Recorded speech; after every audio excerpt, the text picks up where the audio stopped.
নমস্কাৰ। আজি আপোনালোকৰ ওচৰলৈ লৈ আহিছোঁ কাণ বিষ, কাণৰ পু জ্বলোৱা আৰু কাণ পকা।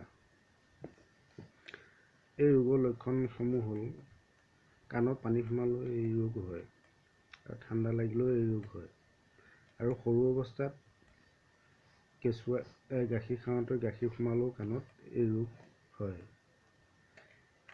এই ৰোগৰ কেইটামান টিপছ আপোনালোকৰ কাৰণে লৈ আহিছোঁ আজি।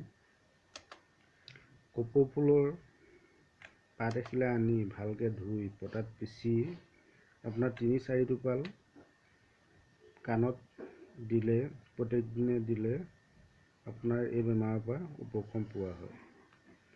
আৰু ২ নম্বৰ টিপছ হ'ল ৰচুন পটাত পিচি ২ ফুটা ৩ ফুটামান ৰচুন পটাত পিচি আপোনাৰ ৩-৪ টোপালকৈ কাণত দিলে এই কাণ পকা বেমাৰটোৰ পৰা উপশম পোৱা হয়। আৰু ৩ নম্বৰ টিপছ হ'ল তিল তেল আৰু ৰচুন গৰম কৰি এটোপালকৈ দিনে দিলে এই কাণ পকা বেমাৰৰ পৰা উপশম পোৱা হয়। ৪ নম্বৰ টিপছ হ'ল সৰিয়হ ১ নম্বৰ সৰিয়হ তেল আৰু ৰচুন গৰম কৰি এটোপালকৈ ডেইলি দিলে এই বেমাৰৰ পৰা উপশম পোৱা হয়।